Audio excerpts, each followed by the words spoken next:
ఏకాగ్రత పెంచే రోజువారీ పద్ధతులు అనమాట. అంటే ప్రతిరోజు మనం కొంతసేపు ధ్యానం చేయండి. మార్నింగ్ పూట ధ్యానం చేయండి. అలాగే అన్నం తిన్న వెంటనే చేయకూడదనమాట. అన్నం తిన్న ఒక 2 గంటల తర్వాత మనం ధ్యానం చేయాలన్నమాట. అలాగే పని మధ్య చిన్న విరామం తీసుకోండి. అంటే మనం ప్రతిరోజు ఏదో పని చేస్తుంటాం కదా! ఆ పనిలో కొంచెం చిన్న విరామం తీసుకోండి.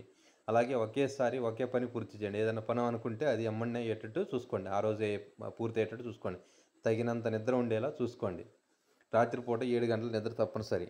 అంటే ఇతరులను నవ్వుతూ పలకరించండి. ఎవరినైనా ఇతరులను నవ్వుతూ పలకరించడం ద్వారా కూడా మనం ఆ రోజు మొత్తం హాయిగా ఉంటుందన్నమాట. అలాగే ఎక్కువసేపు మొబైల్ వాడకండి. అంటే మొబైల్ని కూడా ఎక్కువసేపు వాడకుండా చూసుకోండి అనమాట.